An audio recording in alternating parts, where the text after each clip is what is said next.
Þá ætlar Pétur Pétursson að spjalla við okkur umhverfi slökkviliða. Pétur eins og sjálfsagt allir vita hér inni slökkvilistjóri og stýrir í dag einu stærsta, ég veit ekki hvað stærsta slökkviliði landsins. Og hann líka formaður félags slökkvilistjóra. Pétur á ekki taka upptalninguna. Garðyrkjufræðingur, kafari, slökkvilistmaður, sjúkraflutningamaður, lögregla. Hvað svo það? Já, ekki skólagengi samt. Ekki skólagengi samt, nei. Og viðskiptavinningur. Hann hefur áður starfað meðan hann að sjá slökkvilið höfuðborgarsvæðisins, slökkvilið Keflavíkurflugvallar og slökkvilið Hveragerðis. Gjörðu svo vel, Pétur.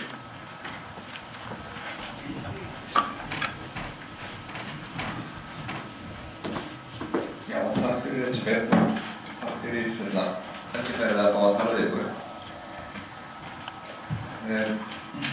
Það eru tímamörk, það ekki, og ég hef þekktur fyrir að tala mikið. Jú, þú verður stoppaður. Já, það er gott að heyra það. Ég ætla að gera grína mér einhvern tímann, ég er stundum við húi hér að tala. Og gera grína mér einhvern tímann þá var ég á tímavörður farin að segja eitthvað og ég setti alltaf dyrir neðar svo ég sæði hann ekki. Þannig að ég ákveði að hafa ekki húi. Það er safe, finnst þetta. En mér langar aðeins að ræða umhverfi slökkviliða svona litla rannsókn sem ég gerði varðandi hver kostnaður við að reka innan gæsalappa reglugerðarslökkvilið. Þess að slökkvilið með hlutastarfandi mönnum sem algjört lágmark með þess að við finnum í reglum. Það getur svona svolítið að finna það. Það má gagnrýna aðferðafræði og tölur og allt mögulegt, en allt þetta bara svona viðmið og lokin verður svona kannski aðeins áhugaverður samanburður við nokkur slökkvilið sem ég kíkti á tölur, hverjar rauntölur eru ef við lítum á það út frá bara þeirra ásetningar sem að finnum bara hjá samfélagi. Og ef við horfum bara svona aðeins á umhverfið okkar, þá náttúrulega eru okkar helstu lögur lögum 75-2000, eins og alveg eins og þetta ekki alveg aragrúi bæði af lögum, reglugerðum og leiðbeiningarblöðum sem að slökkviliðum og slökkvilistjórum eru að fara eftir. Og umhverfisráðherra fer með yfirstjórnunum á landinu, þessi ríkisvaldið, og mannvirkjastofnun ráðherra til aðstoðar og hefur eftirlit með slökkviliðum og hefur þetta ákveðið verkefni til þess og svo að stundum finnst mann að það mætti vera veittari og stundum náttúrulega menn við þessi farið fram á mikið. En það er bara diskussjón fram og tilbaka en það er stofnun sem að bera að hafa eftirlit með okkur. En síðan kemur konfliktur á milli að það eru að sveitarfélögin þau bera ábyrgð á starfsemi á framkvæmd eftirlits og þau bera allan kostnað af starfseminni. Þannig að þar lendir við í deiluminni, ríkisvaldið setur gröfur og reglur og lög og annað og mönnum finnst oft bara fullmikið í lagt af hálfu ríkisins vegna þess að og í hinn áttina þá þykir mönnum full lítið í lagt af hálfu sveitarfélaga oft á tíð. Þetta er náttúrulega bara endalaust bara peninga og framkvæmd. En ef við ætlum að skoða rekstur á sínu slökkviliði þá þurfum við þetta að finna því besta hlutfall og það gefur auðvitað að því meiri forvarnir sem eiga sér stað að því meiri verður jaðarkostnaður forvarna en jafnframt því meiri forvarnir sem eiga sér stað að því meiri dregur mögulegur kostnaður bruna og eignatjón og ekki bara forvarnir heldur auðvitað viðbragðseiningin líka. Og þar þurfum við að finna jafnvægi bæði stjórnendur slökkviliða í takt við sína eigendur, eða stjórnir eða hvernig sem það er. Nú þetta misjafnt skipulagið á þessu, sums staðar er það stjórn eða byggðarsamlag eða héraðsnefnd sem það er yfir, stundum heyrir slökkvistjórinn bara beint undir einhvern sviðsstjóra einhvers staðar í apparatinu eða eins og stundum við sagt verkefni í áhaldahúsi sem á finnst náttúrulega bara ekki passa á nokkurn hátt með við valdsvið slökkvilistjóra sem gerur honum erfitt fyrir. Sums staðar vinna slökkvilistjórar sína fjárhagsáætlun sjálfir, sums staðar getur þetta ekki. Þeir bera samt alla þessa ábyrgð og hvernig ætlum við þá að finna því besta hlutfall. Slökkvistjórinn verður auðvitað að vera ráðandi og við höfum ákveðnar viðmiðunarreglur sem segja hvernig við eigum að gera þetta lágmarki. Það þarf svolítið að grafa eftir þeim af því að við komum betur á því eftir. Það er svolítið að grafa til þess að finna hvað eigum við að gera og ekki nóg það að þegar við erum búin að finna hvað við eigum að gera þá þurfum við að fá ykkur til þess að borga brúsa. Það er ekki alltaf eitt grín og það getur bara á 4 ára fresti, bara gjörð breyst. En ef við kíkjum aðeins á hluta af skyldum og ábyrgð slökkviliðsstjóra. Það er náttúrulega eins og aftur kemur lögum 75/2000 að þar kemur það glögglega fram að, og ég tek það fram að þetta er einungis hluti af þessum skyldum. Slökkviliðsstjóri hefur eftirlit í sínu umdæmi með að farið sé að lögum og reglugerðum við lúta að málum. Það er eins og ábyrgð sveitarstjórna að greiða þann kostnað sem kann að koma slökkvistarfi vegna nauðsynlegra aðgerða við framkvæmd slökkvistarf og vátryggingafélög greiða ekki. Þannig að ef eitthvað er klikað, við gerum kannski mistök eða framkvæmum eitthvað sem er nauðsynlegt að gera akkurat á þeim tímapunkti í slökkvistarfi, þá getum við skapað bótaskyldu upp á 100 milljóna og jafnvel meira. Þannig að ábyrgð slökkvistjórans er gríðarlega mikil, ekki bara í því að hafa eftirlit, heldur líka að vera hæfur í því að stjórna og þjálfa lið sitt þannig að þetta virki. Nú síðan stundum bara að virka hlutirnir ekki á saman hversu hæfur menn eru eða hversu mikið hjálparprogram. Það getur allt farið fjandans, eins og við segjum bara skýrum orðum. En slökkvistjóri stjórnar slökkvistarfi Eldsvoða, hann er hans staðgengill og hann hefur stjórn á vettvangi þegar mengunar og hefur átt sér stað. Hann ber ábyrgð á björgun fastspjöldra, hann ber ábyrgð á eldvarnar eftirlit sveitarfélaganna og hann ber miklu meira ábyrgð þetta, hann ber auðvitað ábyrgð á velferð sinna manna, hann ber ábyrgð á þeir séu þjálfaðir eins og lögreglur gera ráð fyrir og svo framvegis. Þar hefur við náttúrulega ýmsar reglugerðir og leiðbeiningarblöð sem segja til hvernig það á að vera. Það er bara hans ábyrgð. Varðandi mönnun slökkviliða, við komum aðeins aftur að þessari rannsókn. Þá segir í lögum 75/2000 að í reglugerð skuli kveða á lágmarkskröfur tækjakost, húsnæði og mannafla slökkviliða. En það er bara ekki svoleiðis reglugerð til og hefur ekki verið til. En hún er þó væntanleg. Guðmundur Gunnarsson kom nú inn á þetta áðan. Hún væri, hvernig orðaði það aftur? Hún er væntanleg? Já, hann hafði öruggar heimildir fyrir því. Já. En það er búin að vera síðan hann var ekki 82. Hún er búin að vera væntanleg síðan 82. Þegar ég var 82 þá var hún til 2 ára gömul. Já, þetta voru, það búist búin að reikna þetta í Excel líka hvað það var margir dagar á þessu. Eitthvað, 13 og 15. Nú held ég að með ég að segja að hún er alveg að detta í hús. Hún er tilbúin og það vantar eitt stimpil á hana. Sitt sýnist síðan hverju. Og auðvitað er það síðan stórt debate hvernig á að mæta, kostnaði við hann ef hann er. Sveitarfélögin hafði auðvitað ágjörð því og svona sveitarfélaga. Kannski verður engin kostnaðarauki, við verðum bara að sjá til. Þó er mjög líklegt að víða verði hann. Nú, í þessum reglugerðardrögum segir 24. grein að slökkvilið skuli hafa til umráða fullnægjandi búnað til að geta sinnt verkefnum sínum, en skuli þó aldrei verið minni lágmarksbúnaðar samkvæmt leiðbeiningum mannvirkjastöðvar. Og leiðbeiningarnar eiga til. Það eru nokkur leiðbeiningarblöð sem getur leitað í þarna og þetta getur verið svona svolítið ruglingslegt og getur verið svona túlkunaratriði, ansi oft, en engu síður eigum leiðbeiningarblöðin til. Og búnaðar slökkvilið skal hafa mikið rekstraröryggi. Og þetta er bara fast í þessari reglugerð sem er komið út og þetta kemur mjög víðar fram. Hvað þýðir mikið rekstraröryggi? Það þýðir væntanlega að það er leiðbeiningarblöð náttúrulega að búnaðar ákveður verður gamall, en ef hann verður gamall þá þarf að sinna honum náttúrulega, eða kannski ekki segja eftir að sé of gamall, en ef hann verður gamall þá þarf hann að hafa mikið eftirlit og mikil endurnýjun á vélrænum búnaði. Sérstaklega við tölum dælur og slökkubíla og tankbíla og annað slíkt. Þannig að það má líka spyrja sig hvað þýðir mikið rekstraröryggi. Væntanlega þýðir það að búnaðurinn klikki ekki öllum stundum, en allir jafnvel búnaður getur þó bilað og ekkert óeðlilegt við það. En í 23. grein að drögum nýrrar reglugerðar að þar segir starfsemi slökkviliða lágmarksfjölda slökkviliðsmanna að í útgjaldsliði slökkviliðs sé komið í stærri aðgerð en 30 mínútna einn slökkvistjóri, 4 stjórnendur og 16 almennir slökkviliðsmenn. Þannig að algjört lágmark í slökkviliði túlka ég þá út frá þessu að séu 21 maður.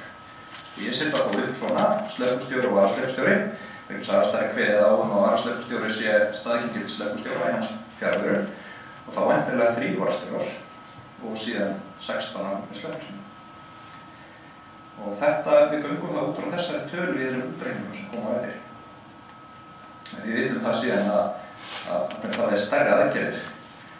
Ég ekki viss að Jónvegar hefði verið sæll með 21 mann í brunanum sem þeir voru dýraðið daginn og við höfum fullt af mjög stóran brunum sem við vitum að við þurfum kannski upp úr 100 slökkviliðsmenn til þess að vinna með. En við erum ekki að tala rök, við heldur bara hvað segir lágmarkið út frá þessum kökum. Við veitum líka að sveitarfélög sem hafa kannski 1000 íbúar geti ekki haft svo stórt slökkvilið. Það kemur í besta leið.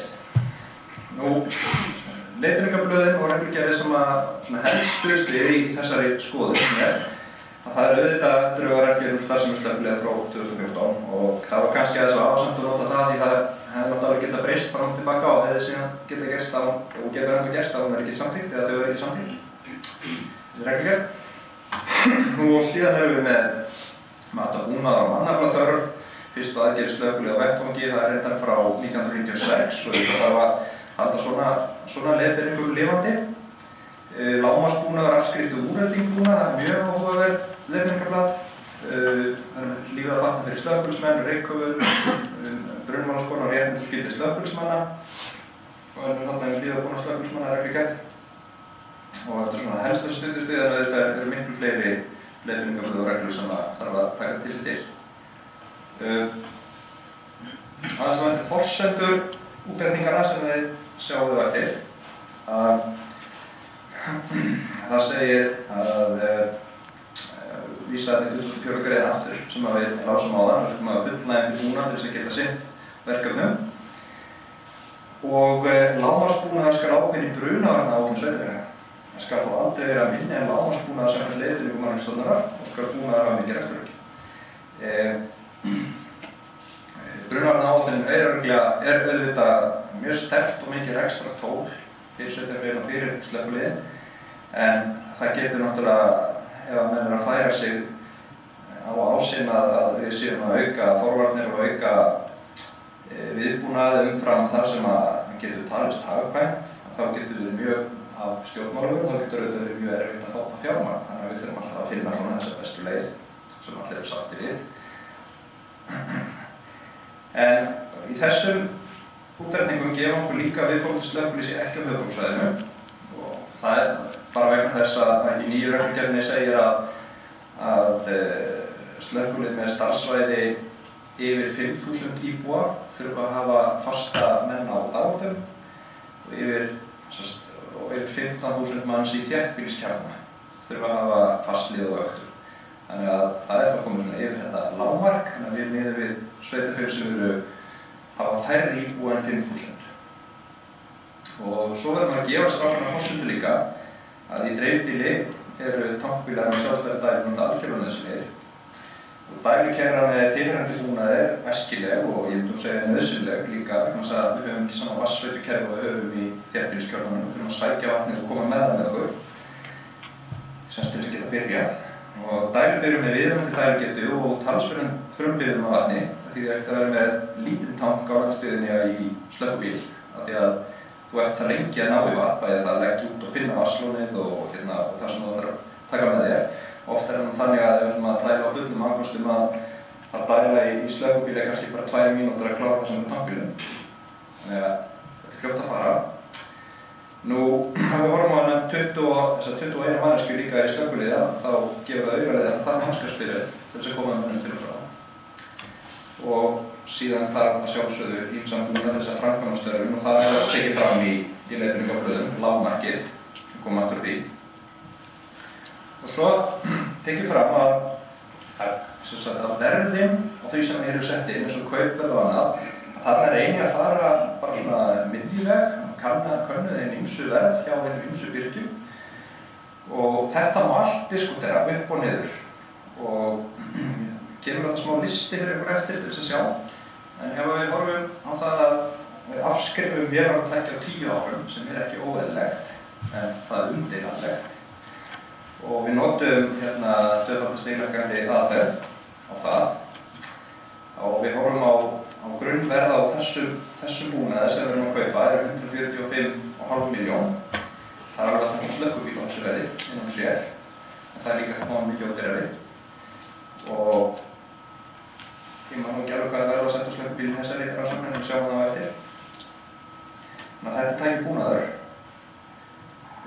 skoðum síðan slökkvistöðvar líka og þá skoðaði ég bara hvert meðalverð gæti verið á landsbyggðinni. Alltaf langhæsta verðið á iðnaðarhúsnæðum á höfuðborgarsvæðinu og reiknaði með 200 fermetra slökkvistöð sem algjört lágmark því við þurfum að koma þarna inn að það fyrst að uppfylla kröfur í dag frá Vinnueftirliti og fleiri aðilum.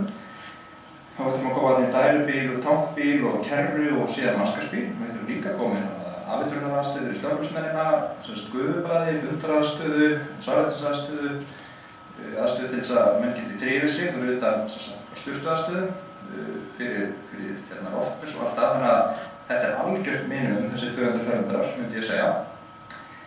Og þá reiknaði mig að fermetraverðið væri 91.000 krónur. Og ef við skoðum það, við setjum það bara, afskrifum hana bara línulega, slíka eign. En 18.200.000 sem bara grín. Bara ég nefni hjá okkur í byrjun ársýslu vorum að byggja það bara 300 fermetra slökkvistöð bara um daginn og það 44 milljónir. Ég myndi segja að þessi útreikningar séu með flestum tilfellum eða tilvikum mjög varlega áætlaðir. Ég held að Siggi sé að fara að byggja síðan miklu dýrari stöð, hann líka fellur ekki undir þetta lágmarksstærk sem við skoðum.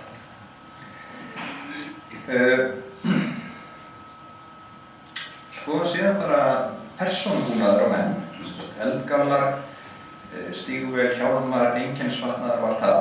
Og það afskrifum á 5 árum. Sem sagt, það kannski svolítið að eldgamli mega duga í 10 ár, þannig að það kemur þá svolítið upp hvað það var. En þetta 35 milljónir sem við erum að horfa á 5 ára fresti. Og horfum síðan aðeins þið sjáu þetta allt ekki. En þetta bara þetta ekki fyrir hluti þess að lesa, þetta bara þess að sýna hvað liggur á baki og tölurnar geta, eins og ég sagði áðan, ekki hugnast öllum. En þetta allt bara viðmiðum. Getur verið hærri og getur verið lægri. Og það sem ég að horfa á þarna helst í okkar umhverfi og það sem ég veit að eins og til dæmis sumir sveitarstjórnarmenn eru alfarið á móti, að það að greiða þessu kallan afskriftasjóð. Því að ef við erum að horfa á þetta svona, við horfa á slökkvistöð á 30 ára fresti, við erum að horfa á dælubíla á 10 ára fresti eða önnur slíktæki og annan búnað á 5 ára fresti, þá verður topparnir rosalega háir. Og síðan megum við ekki gleyma laununum. Að einn stærsti útgjaldaliður árlegs rekstrar eru laun starfsfólks að sjálfsögðu. Og þessar tölur hér, þær miðast við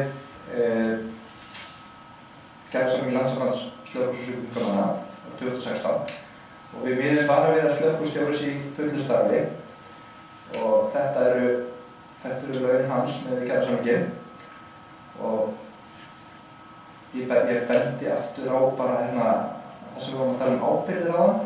Ég vil segja að þetta væri mjög varlega áætlað líka. Ég veit ekki marga menn sem myndu taka að sér þessa ábyrgð vitandi til fulls hver hún kannski taka hana að sér áður en þeir verið búin að kynna sér málið.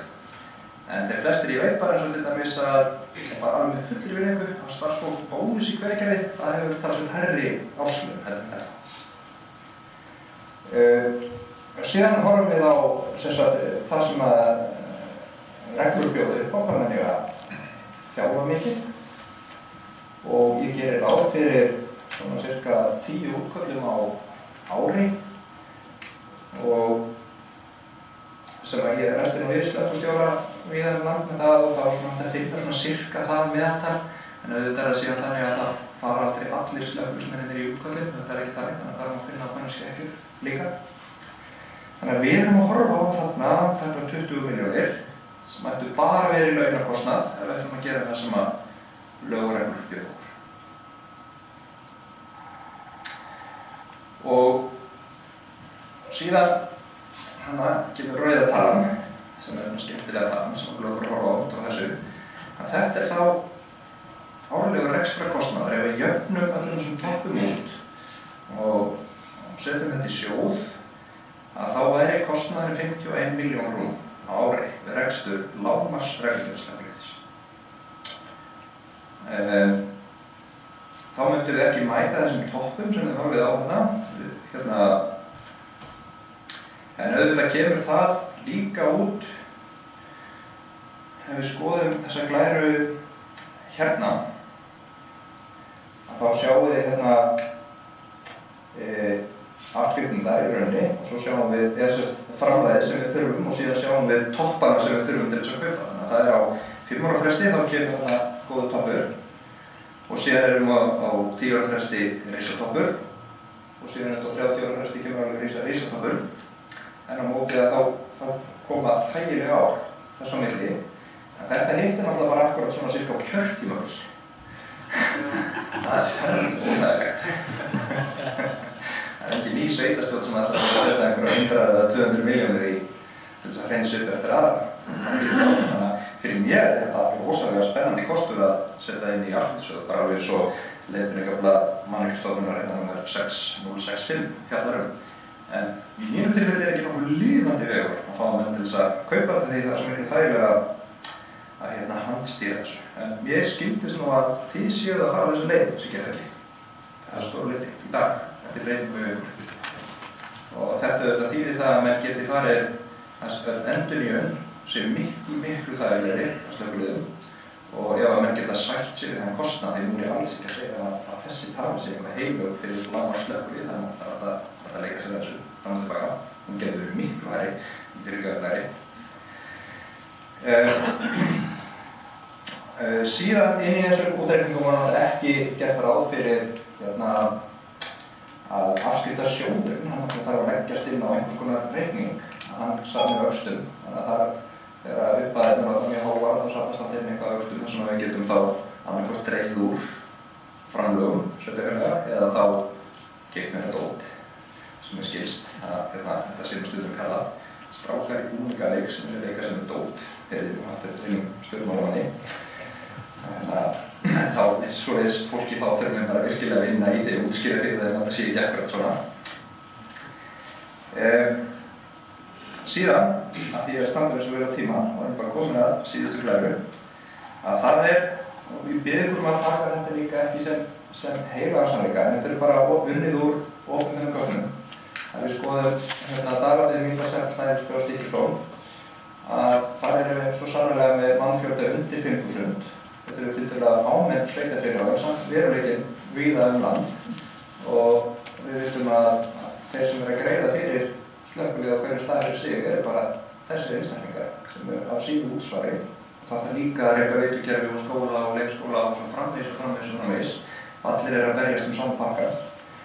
Og við skoðum síðan tölurnar þeirra að skoðum árið 2015 sem nýjustu tölur bjóðu til og þetta svo til frá 51 milljón en auðvitað ekki að safna í þennan afskriftasjóð. En þessar tölur eru ótrúlega nærri því sem að þessi útreikningur segir til akkurat bara launatakar sem þarf. Og ég veit ekki hvernig hjá þessum sveitarfélögum hvort að það varðandi húsnæði, hvort að það sé bara húsnæði sem að bæri einhver slökkvilinu til og það sé ekki sett inn í þessar tölur. Það getur verið alls konar hlutir. Ég veit líka til þess á sumum stöðum að það vantar dekka og snjóruðningstæki sveitarfélagsins að það er kannski sett á slökkvilið. Þannig að við vitum ekki í hvora áttina tölurnar eru. Þetta rauntölur sem að fara í að reka slökkvilið eða að reka svona og ská einhverja aðra deildir eða gæti þessi tala verið miklu hærri líka vegna þess að húsnæðið ekki tekið inn í og svo framvegis. En allavega þá þetta mjög áhugavert. Það má deila þessum tölum hér og við höfum verið ekki hugmyndum þessum tölum hér hvort það séu svona. En við vitum þá allavega það að fyrir rekstur lágmarksreglufélagslegulis þá þurfum við þessa upphæð bara í launakostnað. Þá erum við allt eitt eftir. Ef við ætlum að gera þetta svo áfæðlega. Stóðum ekki vel? Tíma? Já, þú ert ekki einu svona komið með fingur spjaldið. Ok. En það hljóta nú að vera einhverja spurningar til Péturs. Þetta var rosalega áhugavert og skemmtilegt að sjá sett upp svona skipulega hvað kostið í raun. Ég var skítræddur að ég vissi að vera eftir kaffitíma að svona tölur eru leiðilega þetta myndu öll sofna. Það slapp til. Hvað segið þið? Er einhver spurningar? Erum við bara á segið? Þakka þér fyrir þetta flott hjá þér. Þú ert að tala afskriftasjóð. En nú eru sveitarfélög með svokallaða eignasjóð. Hvað er það? Ekki kannast yfir það, nei. Allt hjá mér sem kostar greiða tilbaka með vöxtum og vísindum og öllu á 10 ára. Og þetta er ekki bara afskriftasjóður út í það. En hann fer til þess að ná fjármagni úr A í B sjóður. Já, ég held að þetta sé sko mjög misjafnt milli slökkviliðsverka. Þetta er þó eitt. Já. Og svo þar á ekki sko er til dæmis sko eignarsjóður, hann er meginn helmingur af rekstri. Já. Og bara gott að heyra að þetta sé svona þarna hjá ykkur. Eins og á mínu svæði það er þetta mörgu leyti vegna þess að við heyrum ekki beint undir einhvert bæjarapparat heldur undir samfélag margra sveitarfélaga og þar með bara er stjórn yfir, þannig að það er ekki bara tak sem menn hafa á slökkvistjórnum eins og maður hefur heyrt að sumir lenda í á minni stöðum. Þetta er mjög svipað hérna á höfuðborgarsvæðinu þar sem er stjórn yfir slökkviliðinu en ekki einhver bæjarstjóri eða kannmikið einhver neðar í röðinni eftir það að slökkvistjóri þarf að geta átt sín samskipti beint við aðstæðavald sveitarfélag sem mínu viti. Við reyndum að fá það inn í reglugerðina, nýju reglugerðina, en það var ekki tekið vel í það því við viljum náttúrulega ekki taka og geta ekki tekið ákvörðunarvald af sveitarfélögunum.